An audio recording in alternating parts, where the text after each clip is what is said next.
My name is Kevin Hart, talented model slash actor slash stuntman um, slash hand model. It's two different separate variations of what I do. There's modeling and hand modeling. But I stepped out of my comfort zone to do animation. In this particular case, I played George Beard in the movie Captain Underpants, or DreamWorks Captain Underpants. I feel like you can't have kids and not be familiar with the Captain Underpants franchise.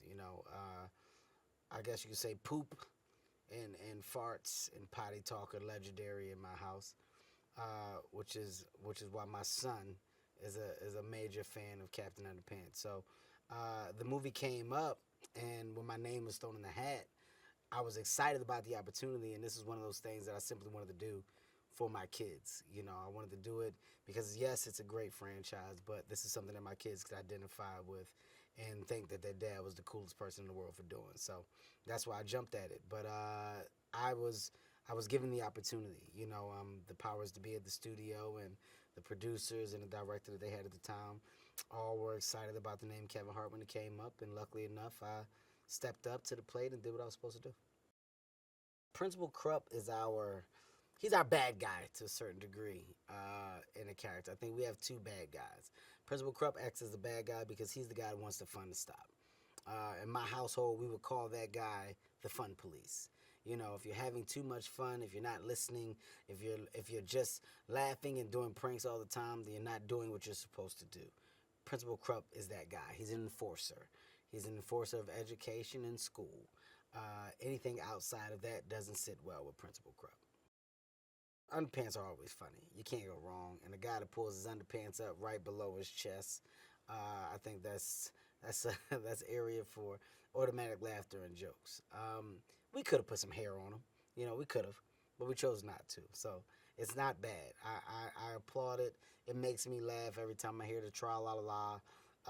And every time you see the guy with the underpants in a hero like stance, you're making fun of your quote unquote cool superheroes that do the underpant with a tight and a cape, a la Superman, Batman, Robin.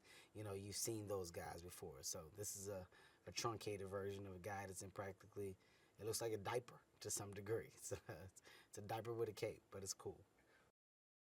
Ed Helms brings so much, man. Ed Helms is a very talented, funny guy. I think he's definitely been in the business long enough to know what to do to enhance a character. He didn't do anything to take away.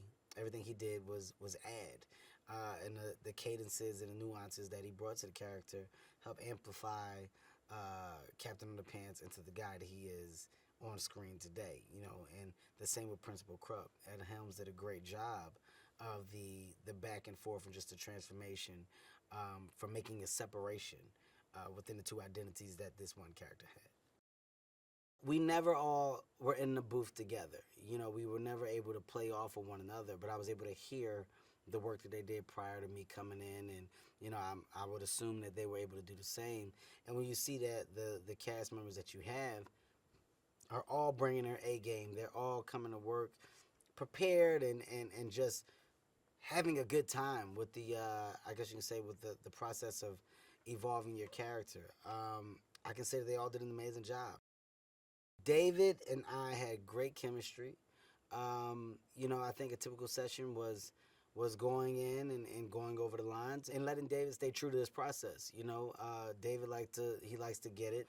Our sessions was about getting what we needed and walking out of there confident that he had everything that he needed to go and execute the scene the way that he wanted to execute it. But I was very comfortable with it, man. He knows what he's doing and he knows how to get what he wants. The most fun part about making the movie, seeing the progression of the character, seeing it start from a black and white sketch and then pieces of color added to it. Then the full range of description within the animation is there in front of you. You're like, wow, this is going to be my character. And then you get to see your character animated and moving gradually. You know, you start to see things pick up. You start to see your facial expressions that they've taken. Literally, the building of the character to me was the most interesting part. Like that's what I loved. I love seeing George come to life.